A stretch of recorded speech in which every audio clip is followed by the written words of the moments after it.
Welcome, everyone. You're listening to Structure Talk, a Structure Tech presentation. My name is Bill Oldrich, alongside Tessa Murray and Ruben Saltzman. As always, your three-legged stool coming to you from the Northland, talking all things houses, home inspections, and anything else that's rattling around in our brain. On today's episode, we are doing a little different format. Tessa and Ruben, two legs of the stool, are not with us today. So I'm a single-legged stool, and we're going to be having a conversation with Nate Johnson. Nate is the owner of a company here in Minnesota, St. Paul, Minnesota, called New Light EMF. And Nate is an electromagnetic frequency evaluator, tester. And Nate, I'll let you explain everything you do in just 1 second. But I'm really excited to be having this conversation because EMFs are something that is a thing. And Nate, he was very gracious to give us some time on a podcast that unfortunately had some technical issues. So we're back for our second conversation, but Nate has been in this business since about the start of the pandemic. And he's got a very compelling story about why he got into this business and what he does on a daily basis. So without further ado, Nate, welcome to the podcast. We're very thankful for you to give us this time. Why don't you go ahead and introduce yourself and tell everybody about you and particulars of how they might contact you after this recording. Yeah, Bill, thank you so much for having me, and thank you for that great introduction. Yeah, so as he said, I'm Nate Johnson. I started a company called New Light EMF. So I am doing, my official title is an electromagnetic radiation specialist, and a shorter title would be an EMF consultant. So I am doing EMF assessments in people's homes and businesses and trying to help them, give them plans and help them with remediation of reducing their man-made EMF exposures. Normally, there's a whole host of benefits that comes with that a lot of people don't realize. So, what exactly is EMF pollution or what are we talking about when we're talking about EMFs? Yeah, so EMFs, I kind of refer to two different terms. EMFs normally stand for electromagnetic fields. Some people say electromagnetic frequencies or electromagnetic radiation. Those are all, correct ways to refer to this in some way, shape, or form. This is broken up by basically frequencies and on a different spectrum. So we have all kinds of different frequencies around us. There's something to think about. We've never had these energies, most of these energies around us, except basically in the last 120 years. And then we've seen an exponential increase in these energies, in the last 20 years with all this wireless technology, especially being proliferated around us. Okay. So it's been around for 120 years. When did we begin measuring it? And then we'll get to your story, but I just want to give some context of what it is that we're dealing with. Yeah, absolutely. I mean, it's an invisible, you can't taste it, you can't smell it. It's waves of energy produced by various sources. So there's energy coming from our power lines, coming from our wires in our building, coming from our cords. That's split into different categories of energy too, electric fields, magnetic fields. These things are related to each other. They work together. They have different effects on us, on the body. And then all these different wireless energies, that is, it's an electric field and a magnetic field. They're technically coupled together and it's flying through the air. Those are higher frequencies energies. So things like the first wireless energy, was a basic radio tower, and we had those for many years. Those were analog signals. And now we have all these digital pulse signals. And oftentimes those can be very high frequencies, very high energy. So there's more oscillations in the wave is the technical term. It's how much the wave goes up and down, positive to negative charge. And the higher the frequency, the higher the energy. So I'm talking about non-ionizing radiation. And there's really no controversy in ionizing radiation. That's things like X-rays, gamma rays, from nuclear power, things like that. And we're all very careful and conscious of that.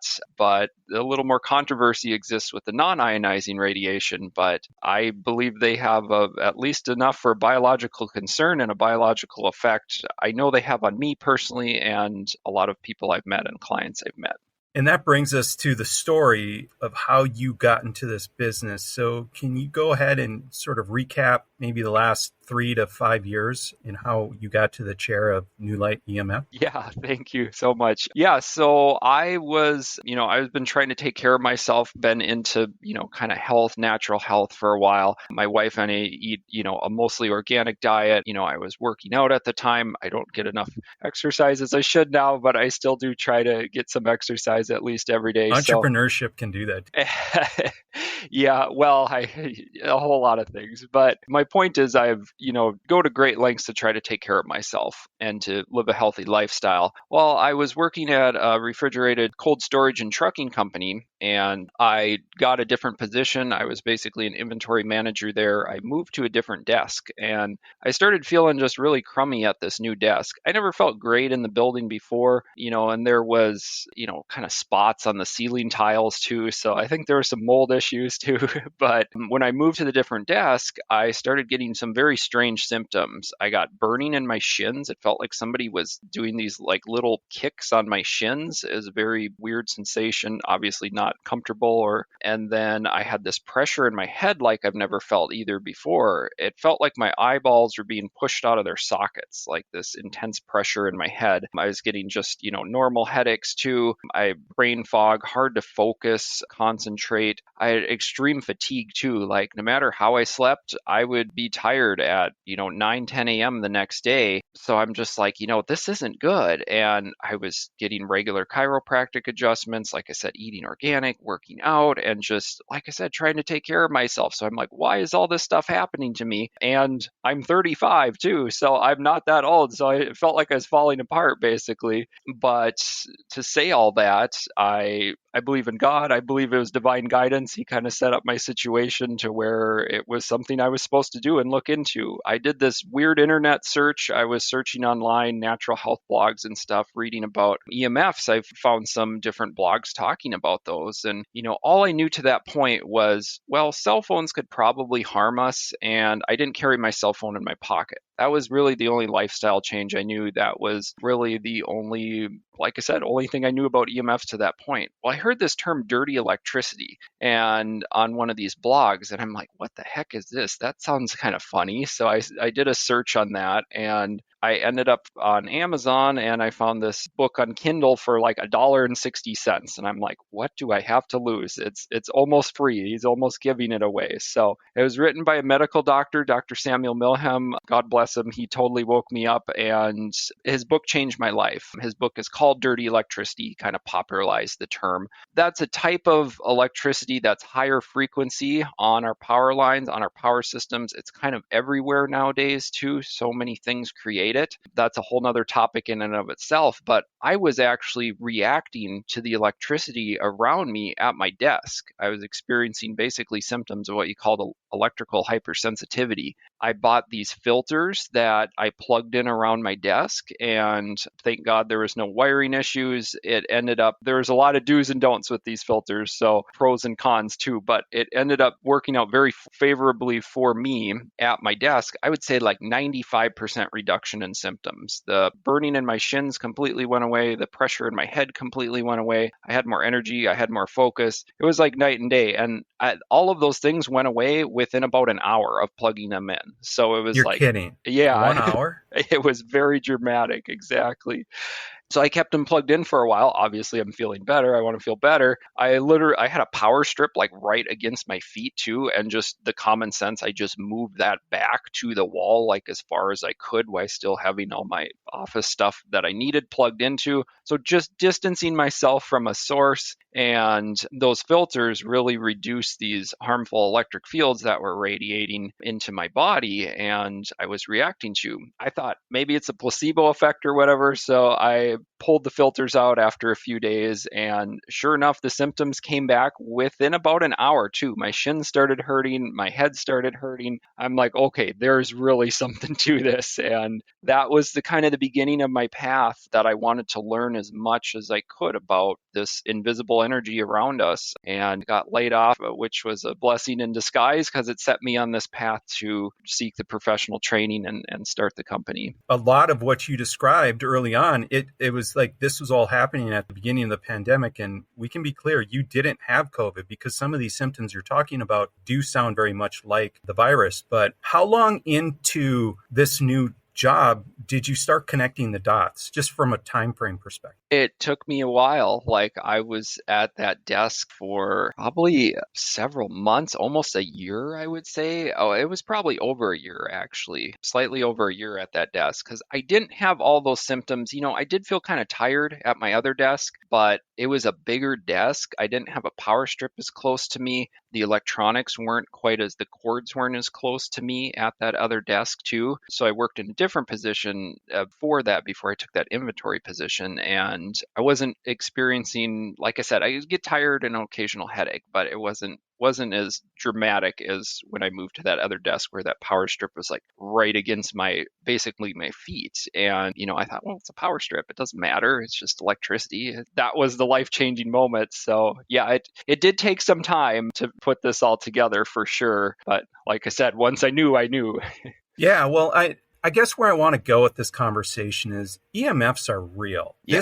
This conversation is a real scientific conversation. I've mentioned EMFs to people before, and I've seen the reaction where it's like, oh, this is just like, weird science, and you're looking for a problem to a solution that you have. I think we're beyond that at this point. This dirty electricity is real. There's ways to measure it. You personally know the effects of it on your body, which maybe we should get into some of the effects of it. I mean, besides you felt this pressure, this pain, but what's the mechanism that's causing that? Yeah, absolutely. So there's several mechanisms. One is that all different man-made EMFs have this kind of underlying same similarity, that they disrupt what's called a voltage-gated calcium channel. Well, that's a big fancy name. Think about calcium in our body. It's one of the most abundant minerals. So many processes in our body depend on calcium. And of course, minerals are interrelated. We could go into a whole nother side conversation. I'm not a doctor either, medical professional.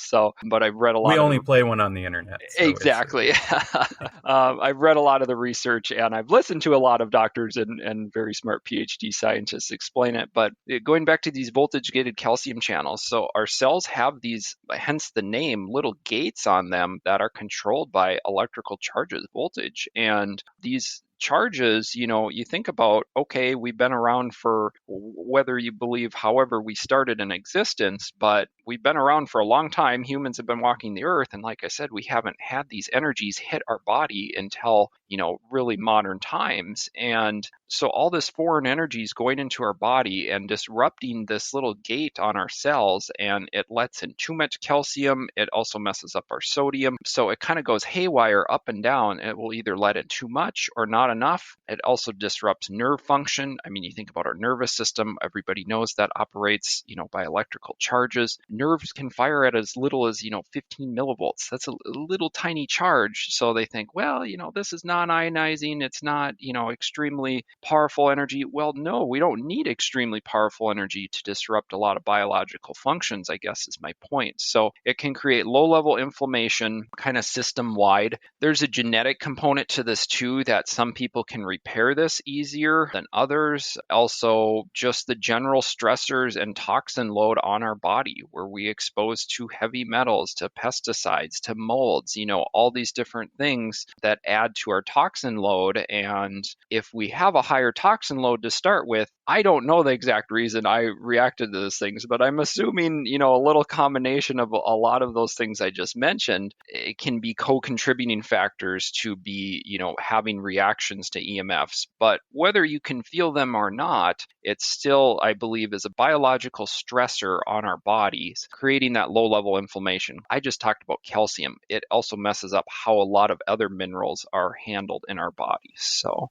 yeah, I'm not a scientist. I've only worked in the medical industry for a while, but I do have a belief that the human body only has a finite amount of resources to fight off various ailments. And if low-level inflammation doesn't need to be there, well, if your body doesn't have to work on correcting that, it has more resources to work on fighting off the common cold, or maybe rebuilding tissue in my joints so my knees don't hurt, or any of the, wherever you want to go with it. It's one more stick on the wood pile that's putting weight on the overall body that needs to be tended to. Exactly. You hit the nail on the head, Bill. That's my philosophy too. Okay, so we know they're out there. All these waves are floating around, anywhere from electrical waves, which are, from my understanding, a much longer frequency. You can explain it technically, to the cell 5G waves that are just screaming up and down, slamming from top to bottom thousands of times per second, or however it's measured. The people creating these waves, do they have any sense of responsibility to educate the public that there could be some downside to the use of this? Yeah, that's a good question. It's a controversial subject, number one. You do an internet search, and I will answer your question here, but just going into it, like, you do an internet search and you ask Google, are EMFs harmful for you? You're going to find thousands of articles that say they're not harmful for you. So, well, Nate, are you a liar? No, I'm not a liar, but there's several factors in this. We should turn to science, and we can ask the question, what is science too? So a lot of science, unfortunately, has vested interests. There's big money, there's industry involved. There's also, with this specific subject, EMFs, it's very hard to get a peer control group too, because we're so bathed in all this energy all the time too. So we would have to lock people up and do really inhumane things, or go kidnap tribes people in the in the jungles of Papua New Guinea where they've never seen electricity. So it's there's no peer control group in this, but there's been a lot of independent science that is not funded by industry. And there's a particular fact that I read one time that supposedly 70% of the studies that were funded by industry showed basically no harm. And then you can flip that number around. 70% of the independent studies showed that there was biological harm from this. So, like I said, it's hard to get a really pure study, but there's literally tens of thousands of studies out there, many thousands of peer-reviewed studies that show that there's biological concern for this. Some of the mechanisms I just mentioned. And also, in combination of that, they're oftentimes looking at one of these energies. So they're studying, magnetic fields give you leukemia.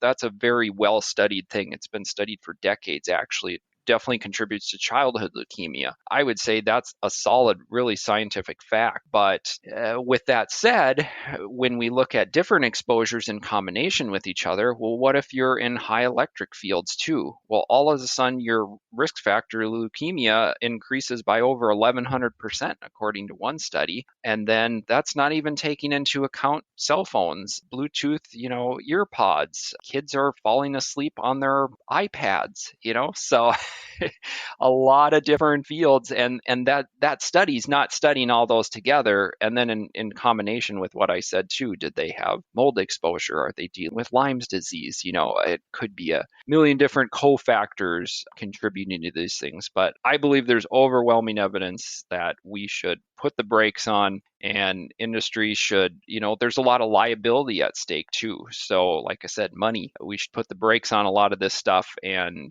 let's try to prove this stuff is safe instead of going the other way around, where it comes out and then, we don't have to prove it's safe. You have to prove it's harmful. And so I say prevention is better than a cure. And one of my philosophies I try to instill in my customers, any risk reduction is worth aiming at too. Yeah, and I don't want to throw industry under the bus completely. Like, the humans' need for convenience sometimes is an incredibly powerful draw to the moth to the flame, right? We can talk about 5G and the frequency that's coming in and how that frequency is developed a little bit, but once that cow leaves the barn, getting that everything back inside is going to be nearly impossible because of the level of convenience that's going to be associated with that frequency. So let's touch on 5G, because that's kind of the right end of the spectrum, if electricity is the left end in terms of frequency. Is that correct? Yeah, the electricity is going to be very low frequency, very long wavelengths. Electricity and our power frequency in North America is 60 hertz, so that oscillates 60 times a 60 cycles a second, positive to negative. It's a very, very long wavelength. I can't remember off the top of my head, but it's many, many, many miles. And you think about 60 times a second, that's still pretty fast. Try to make a noise 60 times a second. But a lot of processes in our body happen at lower frequency too. A lot of processes in our body also happen at higher frequency too. So there's a whole concept of resonance, which is part of, I believe, the biological mechanism where these frequent man-made frequencies can disrupt a lot of biological processes too. But going back to the other end of the spectrum, like you said, 5G, cell phone frequencies, those are very concentrated waves. So just looking at the electromagnetic spectrum, if you have a 600 megahertz frequency, that would be considered very low frequency as far as cell communication goes, but that frequency it's very penetrating. It goes through buildings very easily, goes through us easily, 600 million times a second. So that's really, really quick and very concentrated energy. Well, you take a true 5G tower. Now, 5G is a whole nother subject in itself. We can definitely get into that, but it could be a very long conversation too. What I consider a true 5G tower is like a millimeter wave. That's what is going to give you the extreme bandwidth. That's what's going to allow you to download the Netflix whole season series in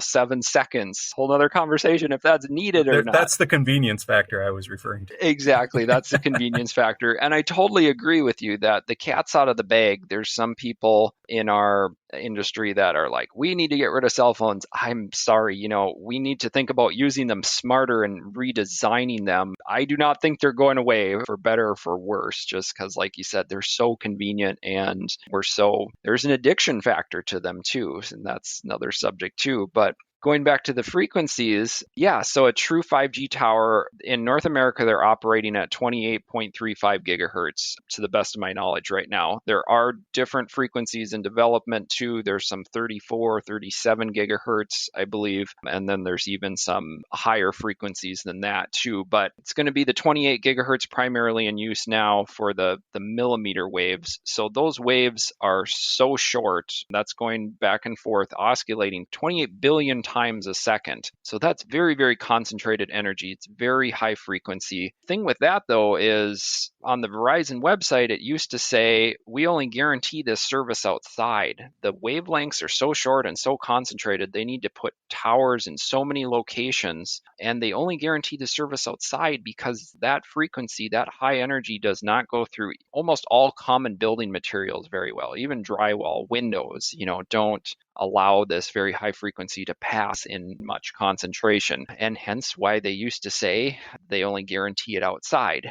Now they kind of changed their marketing a little bit, but it's another subject too. And I imagine people who have that true device and want that speed will probably use devices inside to get it through the walls, maybe amplify it. I don't know. I'm not technically. I'm a very, very, my bandwidth is very narrow.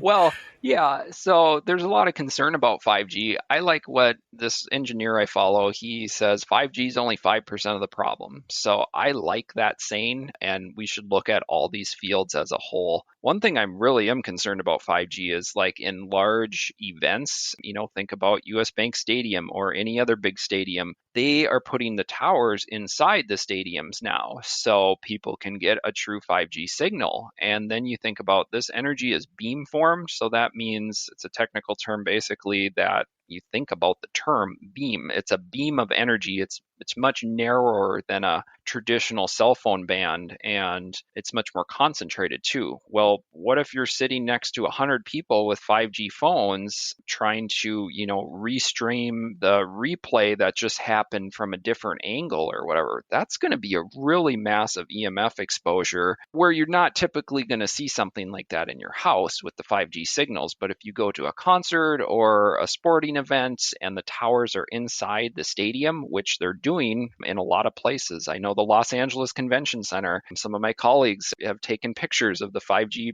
towers up inside the convention center. So it's just a matter of time before they're putting them there. Of course, if it's not stopped, but it doesn't seem like momentum is going to put the brakes on it anytime soon, it seems like. Okay, so that's the extreme. Where do most Americans live? They've got routers in their house, they've got electricity in their house, they're using cell phones in their house. And I'm guessing that your business largely centers around residential existence. Is that fair to say? Exactly. Yep. I want to break into more businesses. Hopefully they'll have me, but almost 99% of my work is residential assessments. Absolutely. So my passion is to help people live healthier in their homes. And you mentioned some sources there. Thank you, Bill, is, Wi-Fi routers, they're using their cell phones. They have their smart TV. We have all this electricity around us. You think about our building wires, we're almost in a cage of wires if you think about it. So there's outlets all over the place and they're running above us, below us,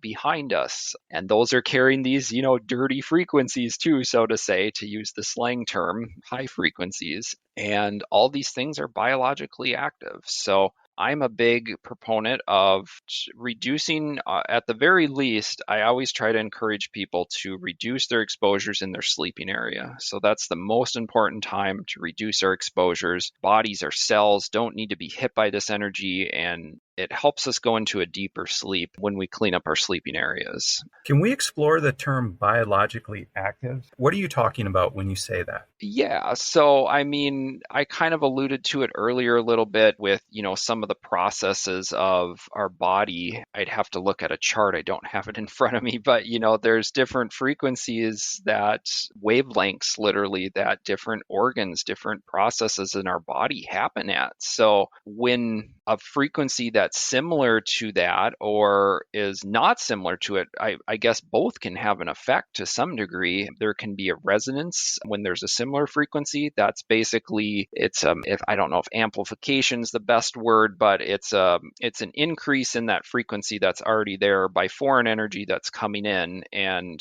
there's more energy than that's supposed to be in that process. So that's disruptive. And then there's, this foreign energy that's coming in, and like I said, disrupting how our minerals are transported primarily, and, different ions. I'll say all life forms are electromagnetic. I'll just word it like that. So many processes in our body depend on, even chemical processes depend on electrical charges. So it's kind of like, how doesn't this energy is less concentrated than ionizing energy? It's common sense to me to think that how doesn't it affect us? So maybe an analogy is the garden hose analogy, where your body runs optimally on a 3/4 inch hose that's full of water, and then all of a sudden you get the fire hose being blasted at your body, and it gets disrupted. It has to either work harder, differently, has to mitigate, whatever, however you want to describe it. The biologic activity gets disrupted from the normal, and therein lies the problem. Mm-hmm,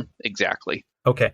So you concentrate on the places we spend the most time, and especially the recovery places, which is your sleep zone. So what recommendations do you have for the sleeping areas in terms of mitigating the energy that's hitting you while you're asleep? Yeah, well, I'm not going to give away all my secrets for free, Bill, but no, just kidding. But no, I can definitely am happy to give some tips here. And I'll first just say we have to assess the area too. So it's very, very rare I find an area that can't have any improvement. So in fact, I don't think I've ever had a bedroom that doesn't need any improvement whatsoever. So now some are way more extreme than others. So that's where measuring is the first step, assessing the place. I have meters and we can't see this energy, like I said, can we feel it? That's a controversial question. I know I can. I know thousands of others I've, heard stories from can too, but we have to be scientific about this too. So it's not like Yeah. we can't just go around, well, I feel bad in here. Well, yeah, you don't want to feel bad, but let's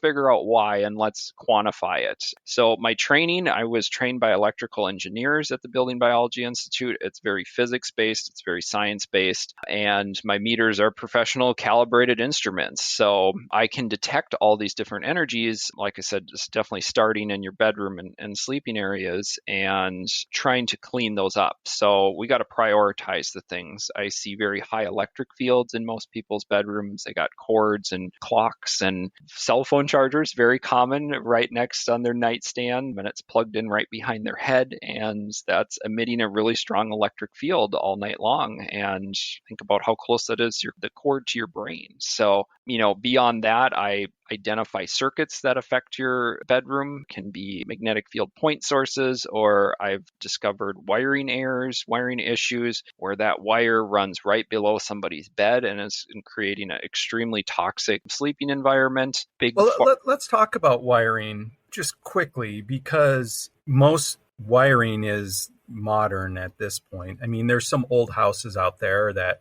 I think generally people have this nostalgia for old houses. They think old is built better, but that's not always the case, especially in your world, right? I mean, when we talk about knob and tube wiring, is there a concern from the EMF perspective about knob and tube wiring? Yes, yeah, great question. So absolutely, knob and tube wiring is the hands down the most toxic type of building wiring out there, and it's extremely expensive, so don't get me wrong, but I would highly to replace it or to upgrade it is what you mean. Yeah, yep, to get rid of it. Sorry, thank you. Getting ahead of myself there. But yeah, it's if you want to have a healthy home, you got to rip that stuff out for real or completely turn it off, which is not very practical. So, well, what's the mechanism behind knob and tube that creates this higher than normal EMF load? Yeah, so magnetic fields are caused by current flow. And you look at, 90+% of homes, maybe it's even more than that, 95, I don't know. But vast majority of residential homes basically built after the 70s are wired with what's called Romex wiring. The modern wiring. Exactly, modern wiring. The plastic jacketed wiring, there's conductors in a jacket of plastic. Obviously, they have the insulator around them. But those wires, you think about them, they're very close together. So you have, the hot conductor, the neutral, basically the return to the power panel, and then a ground wire. And those are all, within a millimeter or two of each other, basically. Well, with knob and tube, that's not so. Number one, it's not grounded, so it doesn't have a ground wire. And number two, that generally it's several inches or, even over a foot or two away from each other in some circumstances. So these magnetic fields go in concentric circles around the conductors, and in a properly wired circuit, let's say you have a normal Romex circuit, it's powering a light bulb, and the fields expand and contract and they're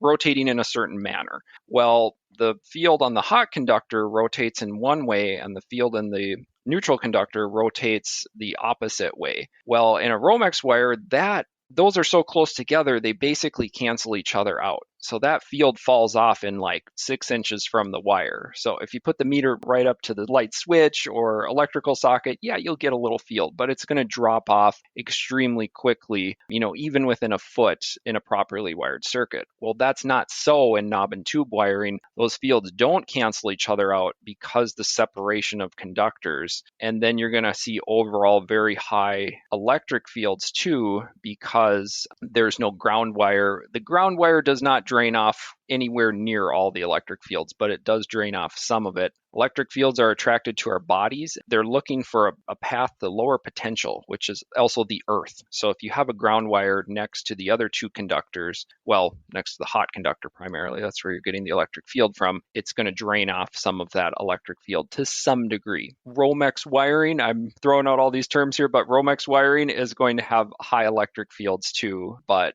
knob and tube is going to be even more extreme. So it's got really bad electric fields and magnetic fields is the takeaway.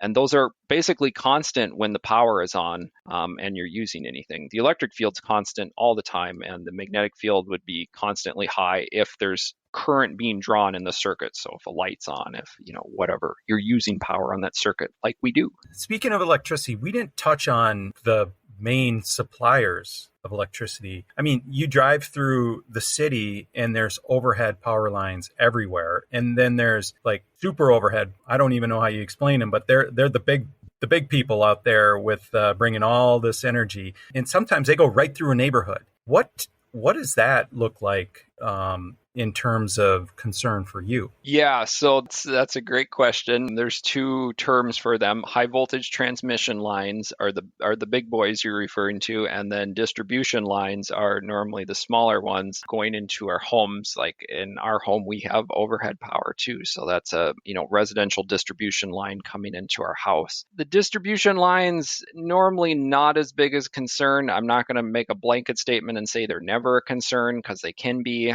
and it depends on a lot of other factors too, which I can identify in an assessment. But want to say the high voltage transmission lines, those can be a big like red flag for me. So there's different loads on them at different times of the year. So it's the magnetic fields coming from those are going to depend on the current flow, just like any smaller wire too. But there again, there's separation of conductors. The wires have to be a certain distance apart, and they do usually carry significant amount of current. So they're going to create a far-reaching magnetic field normally, and that is one of the only really, like, I call it unfixable EMF problems because it's so expensive to shield and it's very imperfect. You're not going to get a 95% reduction even if you spend tens of thousands of dollars trying to shield it. So hopefully I'm not making too many realtors mad, but try to avoid those homes really close to the high voltage power lines,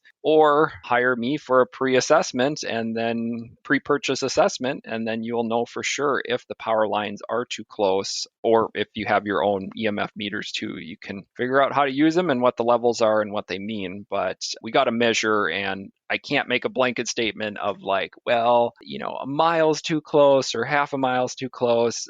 Generally, that is a good distance from a high voltage power line. But, if it's 500 feet or 1,000 feet or 100 feet, it's hard to say without measuring. I just wonder, sometimes people show up with very unusual health circumstances, and there never seems to be an obvious reason why. And I just wonder out loud, I guess, obviously, if some of this convenience that we've installed is really to blame. But what I'd like so much about this conversation, Nate, is it is science-based. Like, the work you're doing is you're not just making this up. There's measurable energy out there, and it'd probably be best to mitigate how much of that energy is penetrating your body to the degree possible. And for those who are more sensitive to it, it could be life-changing. Yeah. I don't know how else to say it, but it could be absolutely life-harming, or at least getting out of it, like your situation at your job. When you left your job, you probably did yourself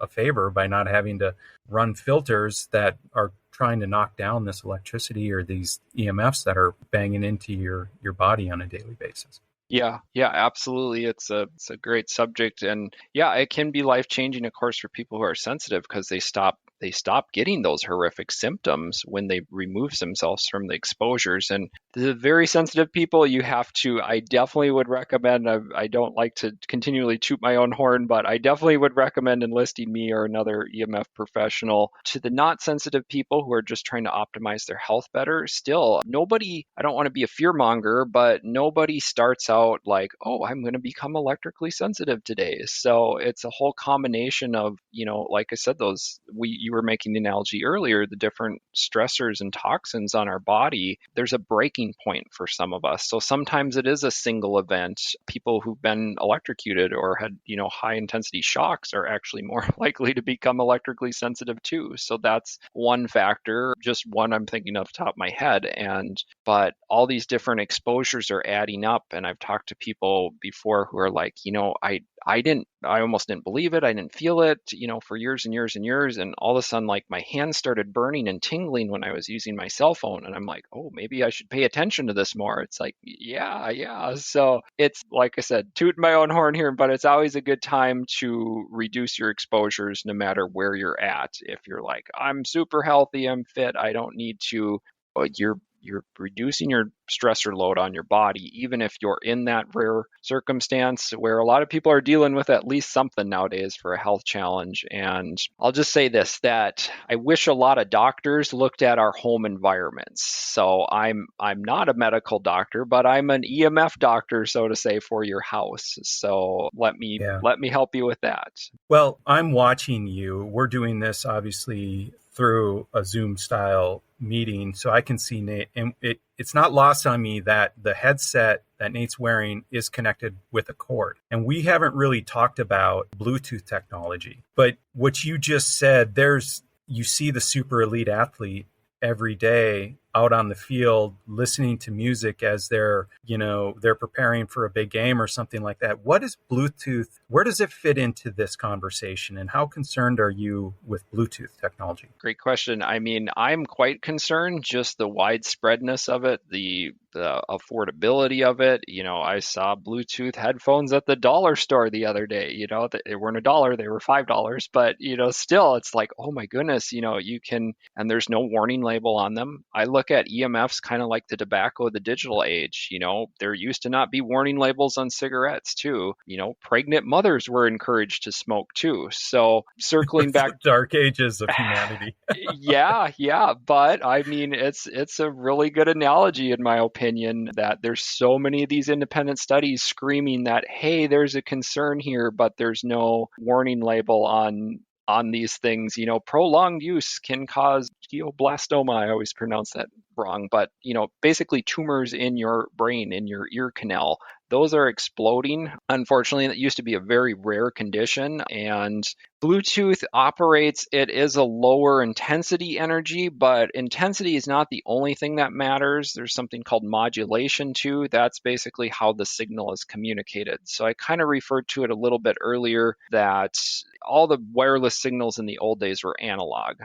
Those were not harmless either. The guy who invented the radio tower died after his 8th heart attack. So just to kind of reiterate, those have a biological effect too. Of course, he was right up to the radio towers. He probably was getting a much larger exposure than he was building them, than most people. But I just say that to say that's a true statement too. But these are digital signals. They're very jagged, if you want to use that term. So they're very fast. The pulses are millionth of a second. So these little micro pulses are communicating data, and it's called pulse modulated radiation. Well, that radiation is more biologically active, like we were talking about earlier, than the analog stuff. And you think about a general advice I give to everybody, distance is our friend with EMFs. So I distanced myself from that power strip at my old workplace. I know that helped, but where are we putting these Bluetooth headsets? We're putting them right next to it. Like, you can't get any closer to your brain than your ear canal when you're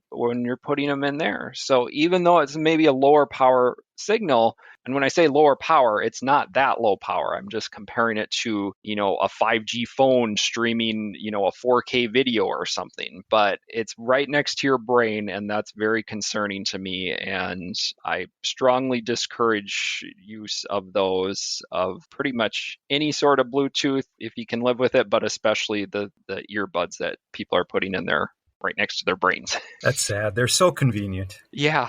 I never move my arm and it goes flying out or something. I do love the convenience, and therein lies the problem. Mm-hmm. You can provide such a service to get people, health-wise kind of back on track if they're feeling the pressure in their eyes or the pain in their shins or all those symptoms that you are feeling. And yet you've got people like me who are like, dang, that's easy. So I just want to keep using it. And no judgment, Bill. Meet everybody where they're at. So I know. We meet where we're at. That's right. Yeah. That's right. Well, I think, Nate, I want to bring a close to this conversation for today. I love the fact that we were able to meet, and I knew right away that this is a good conversation to have, because I want people to have open and honest conversations about all things. And there's a lot going on in our world that we don't know about. And for anybody from the Minneapolis area or St. Paul area, there's an old radio guy in town. His name is Joe Souchere, who had this radio show called Garage Logic. There was a point in his existence where he started talking about the samer theory, is what he called it. And he said people are slowly going crazy because of all of the waves that are flying around. And I'm paraphrasing a lot here, but point is, I don't even know that we know half of what we're dealing with, or a quarter of what we're dealing with all the technology that we've got. So I would like to bring this conversation to a close, because we want to have another conversation with Nate about process. Like, what does this look like? What do you do when you come in a home, and try to evaluate and help people understand, and maybe put somebody on a path to a less battered body, at least from EMFs. Thank you, everyone. You've been listening to Structure Talk, a Structure Tech presentation. My name is Bill Ulrich, alongside Tessa Murray and Ruben Saltzman. Thanks for listening. We'll catch you next time. Hi, everybody. Bill here again with Structure Talk. We really want to thank you for listening to this podcast. It's been a ton of fun for us to put this presentation together. And if you could, we would love it if you would go to any of the podcast platforms where you find Structure Talk and leave us a rating and subscribe to the show. You can also subscribe to our blog at structuretech.com. And of course, you can listen to this show on the internet at structuretalk.com. Thanks again for listening. We appreciate the support. And if you have any suggestions for show topics, please email them to podcast@structuretech.com. Thanks for listening.